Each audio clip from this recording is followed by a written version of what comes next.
आदाब, मैं हूं सफदर रिजवी। आप देख रहे हैं लाइव एक्सप्रेस चैनल। आपसे गुजारिश है कि इस चैनल को सब्सक्राइब करें, लाइक करें, शेयर करें और कमेंट करें। अब देखें एक अहम खबर। क्या मौलाना कल्बे जवाद, मौलाना हमीदुल हसन, मौलाना आगा रूही, मौलाना वसी हसन खान, मौलाना सफ़ी हैदर, मौलाना सैफ अब्बास, मौलाना मोहसिन तकवी, मौलाना काजी अस्करी, मौलाना महदी महदवीपुर समेत दूसरे मौलानाओं को अपने ऐब को देखने के लिए अपने गिरेबान में नहीं झांकना चाहिए और अपने से ये सवाल नहीं करना चाहिए कि वे जो कुछ कर रहे हैं उससे इमाम हुसैन अलैहिस्सलाम का कितना मकसद पूरा हो रहा है। ये सवाल हम सबको खुद से करना चाहिए। इसका एहसास मौलाना वसी हसन खान ने एक मजलिस में अक़वाले मासूमीन और रसूल की हदीस सुनाने के बाद कराया। उन्होंने कहा कि अगर हम बेदीन हैं, झूठे हैं और बेअमल हैं तो हमें अपने को सुधारना चाहिए, क्योंकि हम सब की इस्लाह के लिए इमाम हुसैन अलैहिस्सलाम ने कुर्बानी दी थी। मौलाना वसी हसन खान को लोगों के ज़मीर को झिझोड़ने वाली मजलिस पढ़ने की ज़रूरत शायद इसलिए भी महसूस हुई हो क्योंकि आज मुआशरा बहुत बिगड़ता जा रहा है। आम लोगों की बात छोड़ दें, आज कौम के रहबर कहलाने वाले मौलाना कल्बे जवाद जैसे लोग भी मेंबर से गलत बयानी और झूठ बोल रहे हैं। इनके अलावा ढेरों मौलवी और मौलाना गंदी सियासत करते नज़र आ रहे हैं। आज सियासी मौलाना मेंबर के तकद्दुस को पामाल कर रहे हैं। कोई मजलिस पढ़ते पढ़ते मोबाइल निकालकर नेता से बात करने लगता है तो कोई अपने मुफाद के लिए मेंबर से झूठी बातें पेश करता है। ऐसे में मौलाना वसी हसन खान जैसे जाकिरों की तकरीरों की सख्त ज़रूरत है जो लोगों के ज़मीर को झिझोड़कर उन्हें ये सवाल करने के लिए मजबूर करते हैं कि वे इमाम हुसैन अलैहिस्सलाम के मकसद को पूरा कर रहे हैं या नहीं। मौलाना वसी हसन ने मिसाल देकर लोगों को समझाया कि उनकी बदअमली से इमाम हुसैन अलैहिस्सलाम और मासूमीन को किस तरह तकलीफ पहुंचती है। सुने मजलिस के अहम हिस्से मौलाना वसी हसन की ज़बानी। तो अब इमाम हुसैन अलैहिस्सलाम का मकसद क्या था? इस्लाह, अम्र बिल मारूफ, नही अनिल मुनकर। एक सवाल, यजीद का मकसद क्या था? दीन मिटाना, दीन खत्म करना, शराब जायज करना, सौतेली माँ से निकाह जायज, यही सब था ना। तफसील आ चुकी है। सवाल यह है कि इसमें जीता कौन, हारा कौन? इंसाफ से बताइए। मेरी बात मुमकिन है सख्त हो, लेकिन गौर करने की चीज है कि दो लोग थे और दोनों का अलग अलग मकसद था। एक दुश्मनाने पैगंबर उस वक्त से उनका अपने को जानशीन और वारिस समझता था। उसने कहा भी लैता अशयाखिन बेबद्रिन शहीदू, काश हमारे वो बद्र के बुजुर्ग होते तो वो देखते हमने कैसा। तो एक एम वो चला आ रहा है और एक हुसैन सिर्फ रसूलुल्लाह की बात नहीं है। आप ज़ियारत पढ़ते हैं ना, आदम से चलिए और खातम तक सारे अंबिया इलाही की विरासत सिमट के आई है हुसैन पर, और उधर सारे शयातीन की विरासत सिमट के आई है यजीद की तरफ। और दोनों का अपना मकसद है। उसका मकसद है कि दीन मिटा दिया जाए। जो काम शैतान नहीं कर सका वो हम कर दें, जो काम फिरौन नहीं कर सका वो हम कर दें, जो काम नमरूद नहीं कर सका वो हम कर दें। इधर का मकसद क्या है कि आदम की बात हम मुकम्मल कर दें, नूह की बात हम मुकम्मल कर दें, इब्राहीम की बात हम मुकम्मल कर दें। तो दोनों की तरफ दो एम और दो मकसद है ना। अब अगर कोई हमसे आपसे पूछे यार साल भर हुसैन हुसैन करते हो, حسین کی جنگ ہوئی یزید سے, جیتا کون؟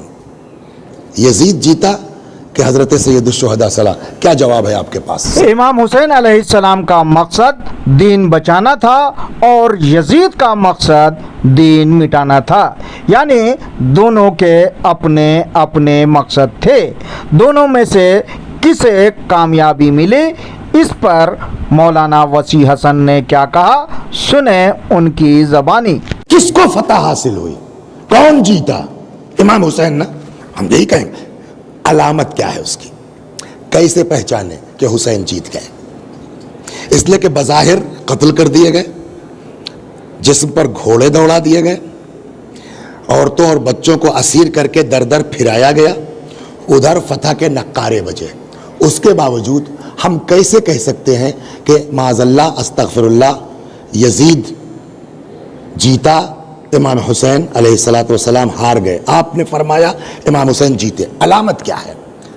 اس کی ایک مثال دیتا ہوں, پھر ڈیسائیڈ کریں جیتا کون. ایک ماسٹر صاحب تھے, پرائمری اسکول کا ٹیچر.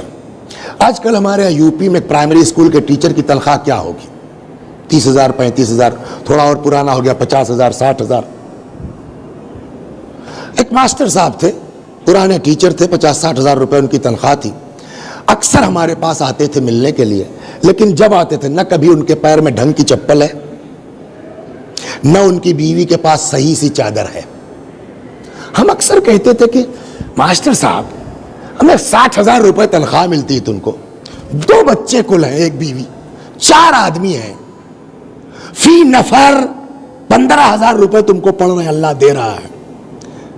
اس کے باوجود نہ جو ہے تمہارے کپڑے قاعدے کے ہیں, نہ چپل قاعدے کے, نہ بیوی کی چادر قاعدے کی. سب پیسے کرتے کیا ہیں آپ؟ جواب کیا ہے ان کا؟ مولانا آپ نے آمدنی دیکھ لی, آپ کو خرچہ نہیں معلوم ہے.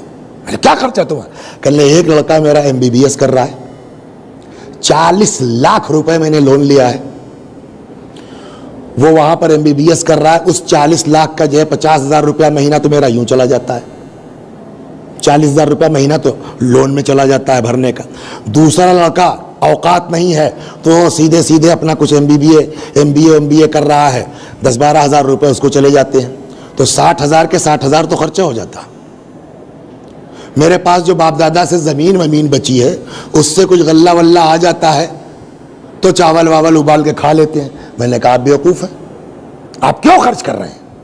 ایک بیٹے کے اوپر پوری تنخواہ خرچ کر دینا یہ کون سی عقل مندی ہے؟ ماسٹر صاحب کا جواب کیا ہے؟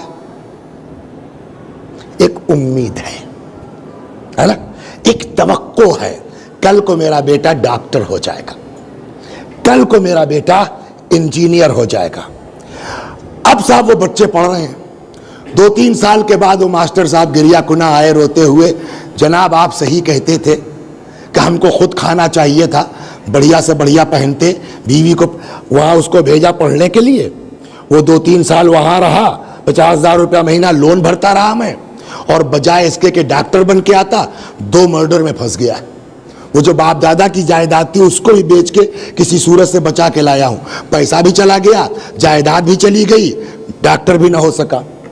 آپ بتائیے انصاف سے, اس وقت جب وہ ابلا چاول کھا رہا تھا, ٹوٹے چپل اس کی بیوی پہن رہی تھی, تب برا نہیں لگ رہا تھا, تب وہ اچھا لگ رہا تھا. کیوں؟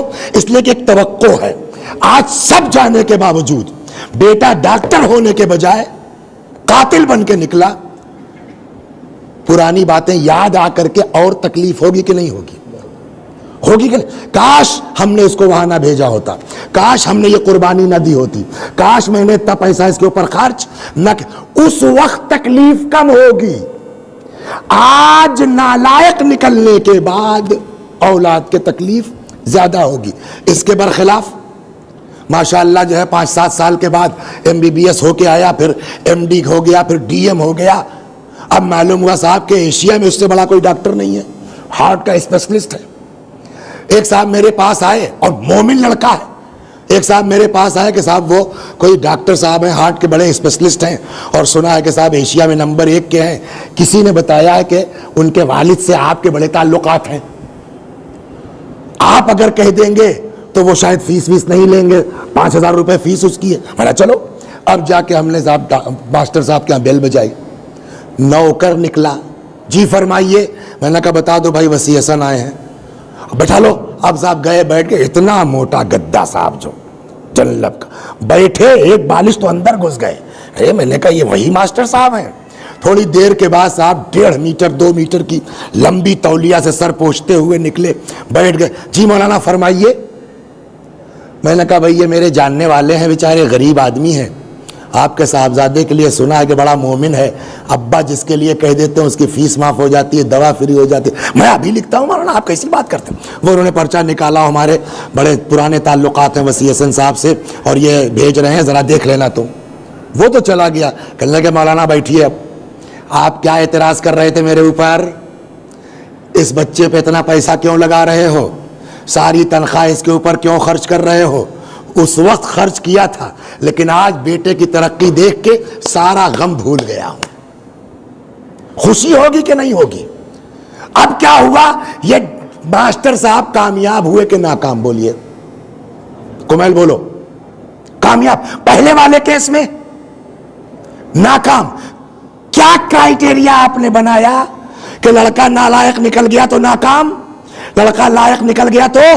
मौलाना वसी हसन खान ने मिसाल से ये साबित कर दिया कि जिस तरह एक नालायक बेटे ने बाप के मकसद को नाकाम किया और दूसरे नेक बेटे से बाप का मकसद पूरा हुआ, उसी तरह इमाम हुसैन अलैहिस्सलाम का मकसद तभी पूरा होगा जब मौलवी, मौलाना, मर्द, औरत और बच्चे सभी दीनदार बन जाएं। जो इमाम हुसैन अलैहिस्सलाम की बातों पर अमल नहीं कर रहे हैं वे उन्हें तकलीफ पहुंचा रहे हैं। मौलाना ने किस तरह लोगों की नसीहत की, सुने। इमाम हुसैन ने क्यों कुर्बानी दी, अब बोलो। ताकि हमारी इस्लाह हो जाए। इमाम हुसैन ने क्यों कुर्बानी दी, ताकि हम मोमिन हो जाएं। इमाम हुसैन ने क्यों कुर्बानी दी, ताकि हम अल्लाह वाले हो जाएं। जनाबे ज़ैनब जैसी शख्सियत जो अली के लिए जीनत का सबब हो, वो बाजारों में बेपर्दा फिराई जा रही है। क्यों, मकसद क्या है, ताकि हम दीदार हो जाएं। अब बताइए ज़ैनब कामयाब है कि नाकाम। अब बताइए माज़अल्लाह इमाम हुसैन सलामुल्लाह अलैह कामयाब है कि नाकाम। का अगर हम मोमिन हैं, मुत्तकी हैं, परहेजगार हैं, अल्लाह वाले हैं, नमाज एक वक्त की कज़ा नहीं होती, बहश्त से हुसैन आवाज देंगे। जिस दिन के लिए मैंने जवान के सीने से बर्छी निकाली थी, आज मैं कामयाब हूं अल्हम्दुलिल्लाह। लेकिन उसके बरखिलाफ शराब हमारे यहां है, कबाब हमारे यहाँ है, बेदीनी हमारे यहाँ है, हमारी औरतें माल में जाती हैं, हमारी औरतें बेपर्दा घूमती हैं। जनाबे ज़ैनब को उस वक्त तकलीफ कम हुई होगी। क्यों, एक मकसद था कि कल को ये लोग नेक हो जाएंगे, ये लोग पर्दादार हो जाएंगे, ये लोग नमाजी हो जाएंगे, तब ज़ैनब को तकलीफ कम थी। आज अगर हम बेदीन हो जाएं, आज अगर हम लामज़हब हो जाएं, आज अगर हम बेपर्दा हो जाएं, तो कल इमाम हुसैन को तकलीफ कम पहुंची थी, कल जनाब ज़ैनब को तकलीफ कम पहुंची थी। हमारी बेदीनी को देख के आज उनको तकलीफ ज्यादा पहुंचेगी कि नहीं। तो हुसैन की कामयाबी सलामुल्लाह अलैह और हजरत की नाकामी यजीद के मुकाबले में नहीं है, हमारे तनाजुर में देखी जाएगी। अगर हमने अपने आप को सुधार लिया, हुसैन मकसद में कामयाब है। बहरहाल मौलाना वसी हसन खान ने बेअमल लोगों, जिनमें मौलवी और मौलाना भी हैं, उनसे अपने अंदर बदलाव लाने की बात कही। पिछले एपिसोड में मैंने चंद मौलवियों के नाम ले लिए थे, जिसके बाद लोगों ने अपने कमेंट में मौलाना वसी हसन खान को ही मुजरिम बनाकर कटघरे में खड़ा कर दिया और उनकी ढेरों बुराइयां गिना दी। ऐसा करना ठीक नहीं था। इस तरह की वीडियो बनाने का मकसद नेकी की दावत देना और बुराई से रोकना है। आपसे गुजारिश है कि इस चैनल को सब्सक्राइब करें, लाइक करें, शेयर करें और कमेंट करें।